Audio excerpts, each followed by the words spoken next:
Tapi malah justru dilempar, dijatuhkan. Sebab apa tadi? Dia menjilat dengan ilmunya.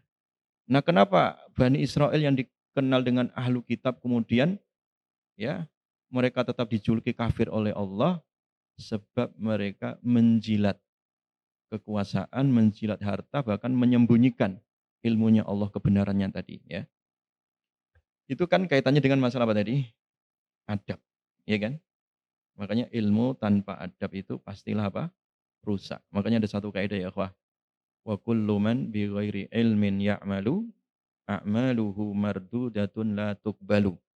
Wa alimun bi ilmihi lam ya'malan mu'adzabun min qabli ubbadil wasan. Ya, itu ada dalam kitab Az-Zubat ya oleh Imam Ibnu Ruslan.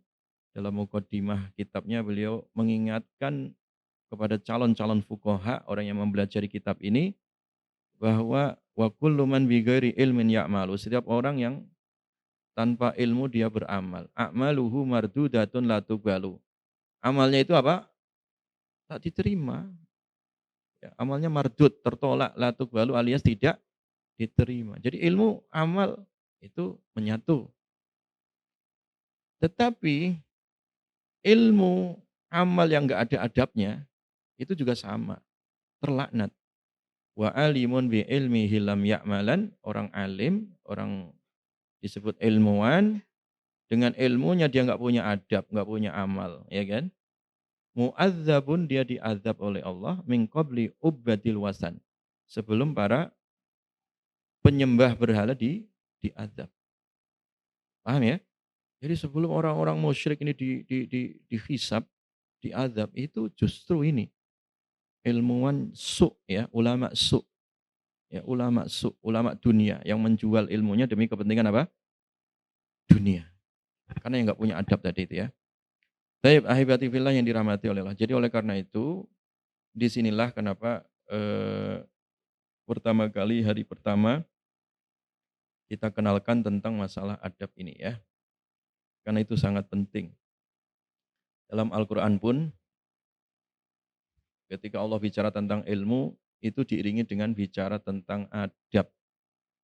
Ya, ya ayyuhalladzina amanu idza qila lakum tafassahu fil majalis fafsahu yafsahillahu lakum. Ini kan adab.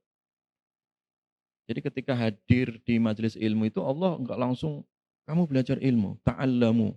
Tidak, ya. Tapi Allah mengatakan tafassahu fil majalis. Yuk Mbok ya kalian itu berlapang-lapanglah. Jadi makanya saya akan cek dulu tadi majelisnya, duduknya bagaimana, jangan sampai enggak ketemu tempat duduknya ya. Kalau toh datang ada yang terlambat, geser yang duluan supaya yang lain yang datang bisa mendapati apa? Tempat duduk. Jadi sebelum bicara ilmu, Allah bicara tentang adab duduk dulu. Jelas ya?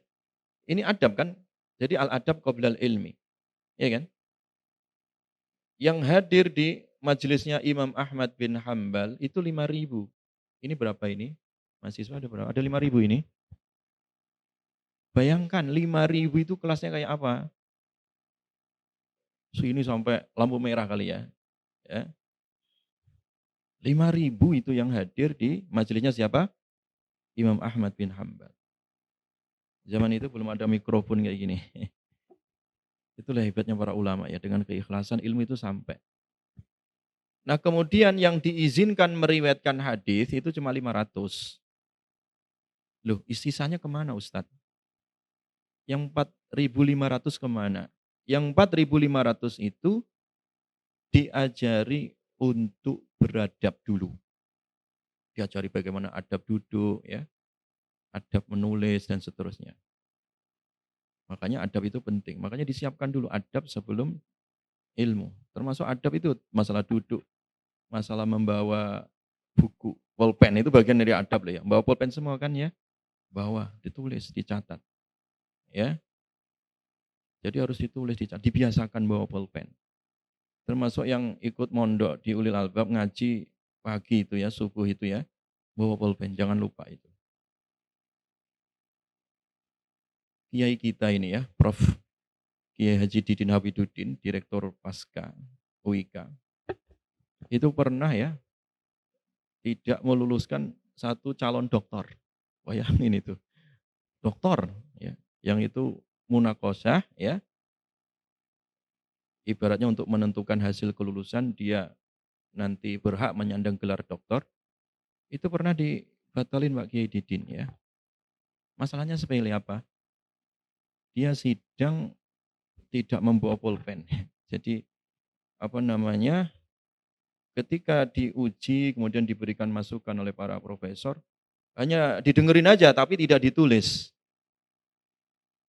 Makanya dibatalin dia. Jadi diulang lagi ujiannya. Bayangin itu. Ujian doktor kan mahal juga itu kan.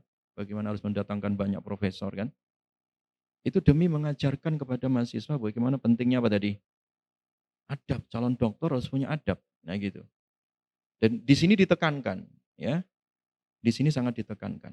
Makanya itu sebagai aktualisasi dari perintahnya Allah tadi, ya kan? Tafassahu fil majalis. Kalau kita tafassahu fil majalis, maka jaminan adalah fassahu yafsahillahu lakum. Ya. Jadi Allah akan membuka. Bayangin jamaah ya. Ahibati fillah. Jadi terkadang orang mendapatkan ilmu itu bukan karena cerdas. Makanya saya nggak mensyaratkan kalian harus cerdas, IQ-nya sekian, enggak. Belum tentu. Banyak kakak kelas kalian ya ikhwah ya, itu datang ke sini ya, datang untuk belajar di UIK dan kepengen mondok di Ulil Albab. Pertama juga nggak meyakinkan. Pertama dia datang dari keluarga broken home, yang kedua dia nggak punya basic pesantren, yang ketiga bacaan Al-Qur'annya masih apa ya, belum fasih ya. Jadi ibarat orang itu nggak punya modal sama sekali gitu ya. Minta beasiswa lagi. Minta beasiswa, sementara ketika saya uji itu nilainya E lagi. Ustadz minta beasiswa. Ini gimana, nggak memenuhi syarat, saya bilang ini nilaimu katanya. Tapi Ustadz saya betul-betul mau belajar di sini. Akhirnya hati saya ya, kasihan juga gitu ya. Masa orang mau nyari ilmu kita tolak kan dosa. Kan Nabi nggak pernah menolak kan. Orang datang untuk mencari ilmu. Bahkan orang Badui pun yang kencing di masjid kan diterima Nabi kan. Sebagai mahasiswa kan. Makanya sebenarnya Ustadz tuh nggak pernah nolak untuk belajar ilmu itu enggak ya. Cuma terkadang ada sistem itu yang kadang gimana ya. Pernah juga, tapi ketika akhirnya saya terima di sini, ya tahun pertama agak berat gitu ya, tapi dengan semangat ya, dia mencoba dan terus mencoba untuk belajar, alhamdulillah termasuk lulusan yang terbaik ya. Sudah hafal Quran, lulusan terbaik ya. Itu artinya apa? Ada bukti gitu, bukti sejarah ya. Dan banyak juga yang sudah pinter, tapi nggak selesai juga gitu. Ya. Ini pengalaman-pengalaman seperti ini penting ya ikhwah ya. Yang intinya bagaimana adab itu akan menghantarkan seseorang itu selesai studinya ya, tuntas studinya. Imam Syafi'i itu kan punya murid namanya Imam Rabi ya. Jadi salah satu yang meneruskan fikihnya Imam Syafi'i itu kan dari Imam Ar-Rabi ini ya. Sampai kepada kita, kalian belajar fikih-fikih Syafi'i di Indonesia, di Malaysia, di Brunei, orang-orang Asia pakai fikih Syafi'iyah ya. Itu kan salah satunya lewat jalur ini, Imam Ar-Rabi ini. Kalian tahu Imam Ar-Rabi itu apakah IQ-nya 200, 150? Enggak. Agak bebel dalam arti itu ketika diajarkan bahkan Imam Syafi'i itu mengulang sampai 40 kali enggak paham itu yang namanya muridnya Imam Syafi'i namanya Imam Ar-Rabi ini. Sampai esok harinya saking malunya Imam Ar-Rabi dia absen, enggak hadir ke majelis Imam Syafi'i. Bukan apa-apa karena saking malunya gitu. 40 kali masa enggak hafal. Coba kalian 40 kali mengatakan ya ayyuhalladzina amanu. Hafal enggak? Hafal kan? Sekali dengar toh? Ya karena sering Ustaz. Tapi saking apa ya? Kurangnya daya tangkap Imam Ar-Rabi ini sampai 40 kali masalah diulang oleh Imam Syafi'i dan tidak bisa menangkap. sehingga esok harinya dia harus absen karena malu. Imam Syafi'i datengin itu rumahnya Ar-Rabi ini. Datangi ke rumahnya dan beliau mengatakan, "Kenapa kamu nggak datang lagi ngaji?" katanya. Ya. Imam Syafi'i mengatakan, "Lau qadartu ala an ut'imaka al ilma la at'amtuka," katanya. "Wahai muridku, kalau aku mampu ini nyuapin kamu ilmu sebagaimana kayak bayi disuapin ibunya, aku suapin kamu itu ilmu," katanya. Dan Imam Syafi'i senantiasa mendoakan Ar-Rabi ini sehingga jadi ulama besar. Jadi kan dari sisi IQ-nya, ya dari sisi kecerdasannya kan biasa aja kan? Betul kan? Ya. Ada juga dalam madhab Syafi'i itu namanya Imam Al-Qaffal. Imam siapa? Al-Qaffal. Apa makna Al-Qaffal ya, Pak? Dari kata kuflun. Kuflun itu apa? Gembok. Tahu gembok kan? Gembok itu loh, gembok pintu, tahu kan? Tukang gembok.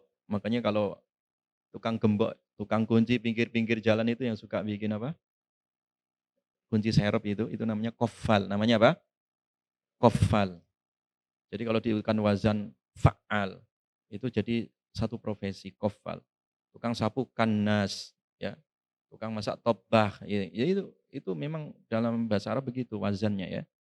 Nah, qaffal itu artinya tukang kunci, tukang gembok itu. 40 tahun dia punya usia, udah capek. Masa orang hidup jadi tukang kunci terus ya. Gimana supaya merubah nasib? Dia tanya kepada ulama, kalau begitu kamu pergi sono ke Baghdad tuh belajar ilmu, ngaji kamu biar berubah nasib. Saking bebelnya, tahu bebel kan ya? Ya bebel itu apa ya? Kalau diajarin tuh nggak nyambung-nyambung gitu ya. Ya, ternyata dia ngaji langsung tingkat tinggi. Mukhtasornya Imam Al-Mazani. Itu kitab gede itu. Ini karena dia nggak punya basic ilmu, usia udah tua 40 tahun malah baru ngaji. Ngajinya kitab Mukhtasar Imam Al-Muzani, Al-Mazani. Ini berat lagi. Akhirnya gurunya itu saking saking apa ya? Gimana cara ngajarin murid seperti ini kan gitu ya. Ya udah kamu gini aja lah. Saya kasih satu kalimat, kamu hafalin aja pulang sana pulang. Hada kitabun ikhtasortuhu. Gitu doang dikasih catatan. Ini kitab aku ringkes dari mukhtasornya Imam. Ya, Fulan gitu ya. Akhirnya dia pulang nggak membawa apapun kecuali hanya menghafalkan satu kalimat saja. Dihafalin di jalan sampai di rumah. Udah dihafalin, ya lewat sedikit lagi, lupa lagi gitu. Akhirnya karena besok akan ditagih oleh gurunya, malam dia itu coba nyepi. Nyepi itu artinya dia menyendiri, sampai naik naik ke atap, ke loteng ke atap itu.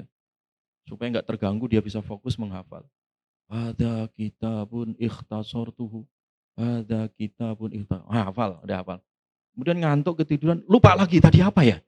Ada kitab, lupa lagi. Ulang, ulang, ulang semalaman itu terdengar suara hadza kitabun ikhtasartu. Esok harinya dia harus balik lagi ke gurunya, baru turun dari atap itu, dia udah diomelin sama tetangganya. Kamu itu apa-apaan sih malam-malam? Hadza kitabun ikhtasartuhu katanya. Kata tetangganya, ganggu saya, enggak. Oh iya, hadza kitabun ikhtasartuhu. Saya diingatin oleh tetangga, dia terima kasih. Diomelin tetangganya itu terima kasih karena hafalannya yang hilang tadi itu setelah tidur dia hilang, diingatin diomelin tetangganya. Akhirnya setelah peristiwa itu eh, otaknya hafalan Imam Al-Qaffal itu terlatih. Makanya salah satu ulama madhab Syafi'iyah yang paling cerdas, tajam hafalannya itu adalah Imam Al-Qaffal. Makanya Imam Al-Qaffal itu terkadang pendapatnya itu menyelisih jumhur Syafi'iyah. Itu saking hebatnya ijtihad beliau gitu. Makanya ulama-ulama Syafi'iyah menjuluki Imam Al-Qaffal itu 40 tahun hidup dalam kejahilan, 40 tahun hidup dalam dunia keulamaan. Karena usianya 80 tahun. Ya. Paham ya? Itu masalah, bukan masalah pinter atau enggak pinter orang belajar itu ya. Yang penting apa tadi? Adab dan apa tadi? Niat. Ya. Adab dan apa? Niat. Walaupun dalam kitab Ta'lim Ta'lim alala tanalul ilma illa bisitatin saumbika an majmu'iha bi bayani dzaka'in wa hirsin wa istibarin wa bulghatin wa irsyadi ustadin wa tuli zamani. Ada dzaka'in ya, cerdas. Tetapi cerdas itu bisa diasah gitu. Bisa diapakan? Dilatih itu. Dan tidak memandang usia ya. Makanya tolabul ilmi faridotun ala kulli muslim. Wajib ya. Al-mahdi ilal lahdi. Dan itu ajib ya ikhwah ya. Jadi ilmu itu bisa diserap oleh semua usia, tentu dengan jenjangnya ya. Jadi nggak ada istilah orang kedaluarsa mencari ilmu. Kalau pendidikan formal saya bilang tadi itu hanya ada jenjang S1, S2, S3, ya kan? S4 kan nggak ada. Adanya S-teler. Kalau S4 ya. Udah nggak ada lagi. Ya,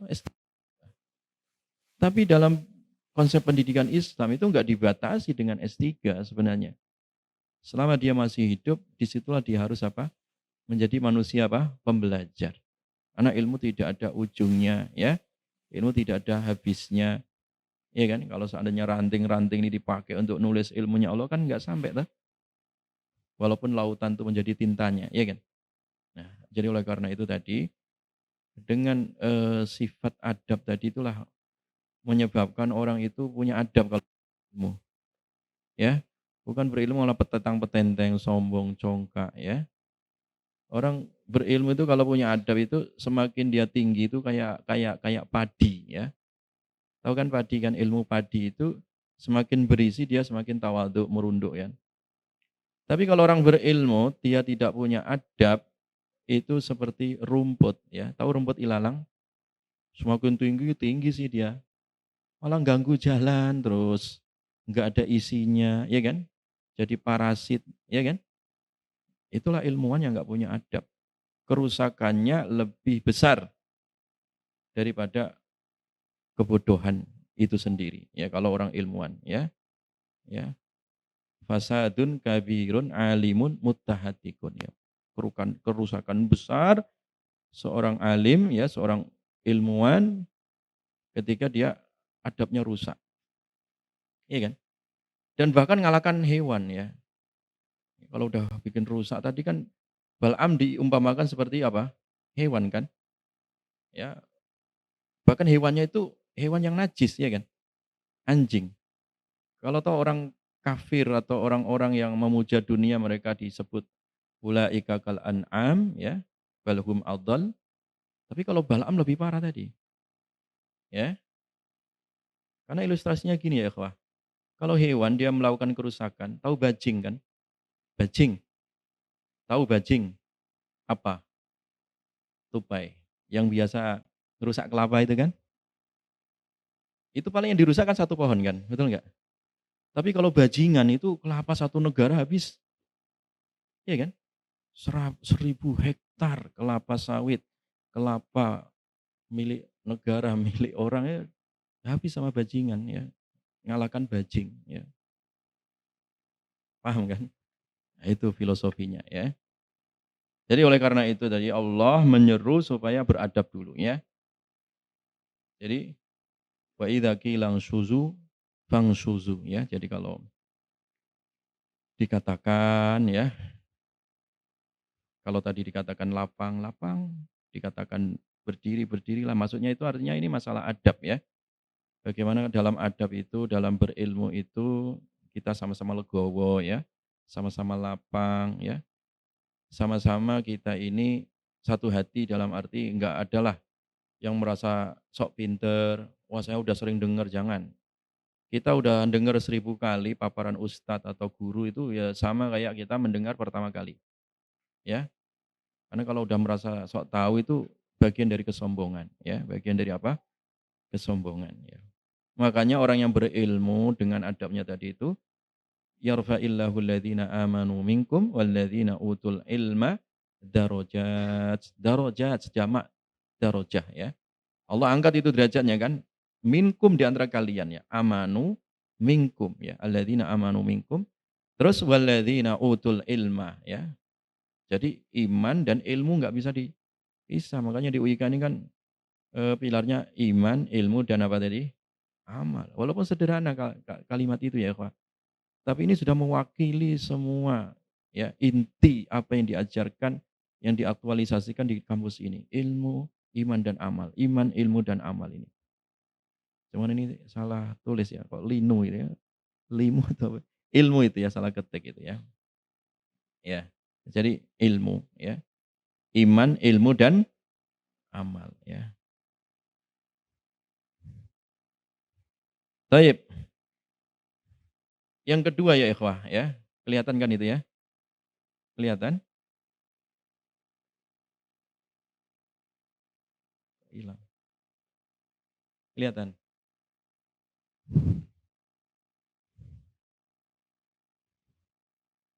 Baik. Nah yang kedua ini, kita lihat di surat At-Taubah ya, ayat 122. Ketika Rasulullah SAW mengutus pasukan ya, pasukan untuk berangkat ke medan perang. Itu tidak semua diutus Nabi ke medan perang, tapi dibagi dua kelompok. Jadi dalam keadaan perang pun itu tidak semua pasukan disuruh Nabi untuk terjun ke medan perang. Tapi sebagian harus ada yang tafaqquh fiddin, mencari ilmu ini. Wa ma kana al-mu'minuna liyanfiru kaffah. Jadi tidak semuanya orang-orang mukmin itu harus apa? Berangkat ke medan apa? Perang. Jadi falaula nafara min kulli firqatin minhum ta'ifah ya. Mbok ya itu ada sebagian dari pasukan itu ada sekelompok orang di antara mereka yang memang apa? Lihat tafaqquhu fiddin. Mereka untuk tafaqquh apa? Fiddin, untuk hadir dalam majelis ilmu. Makanya kaderisasi itu penting. Nah, antum ini di fakultas ini ya, di takhasus IAT ini salah satunya kader. Makanya IAT itu salah satu kader ulama ya, jadi kader unggulan ulama untuk di UIK ini ya. UIK ini kan banyak fakultasnya ya, jurusannya banyak ya, hampir 40-an kan ya. Tapi yang diwasiatkan oleh Pak Rektor, kemudian diwasiatkan oleh Pak Kiai Didin, Prof Didin, sama Prof Endin itu selalu bilang ke saya, "Ustadz Alim tolong ini dikawal untuk, program kaderisasi ulama ya, khususnya ulama Quran." Jadinya bukan main-main gitu, tujuannya bertafakuh fiddin. Nah kalau sudah menjadi kader tafakuh fiddin, mendalami agama, waliyungdziru qaumahum idza raja'u ilaihim, ya supaya nanti dikembalikan lagi ke masyarakat untuk mendidik, mengasah, mengasuh masyarakat, mengayomi masyarakat, ya memberikan apa, peringatan, memberikan nasihat, berdakwah ya. Seperti itu. Idza raja'u ilaihim la'allahum yahdharun, ya. Makanya sekarang ya ikhwah, seorang sarjana itu ya nggak cukup hanya sekedar dia menguasai ilmu ataupun skill bidang tertentu ya. Dia juga harus ada satu pilar lagi yaitu pengabdian masyarakat. Nah sekarang ini dengan ada kurikulum merdeka sekarang itu untuk bagaimana mahasiswa itu betul-betul terlatih antara ilmunya ya dan pengabdiannya sehingga supaya matang. Itu kan kurikulum merdekanya minimal sekarang ada 20 SKS nanti yang harus di apa, diterapkan di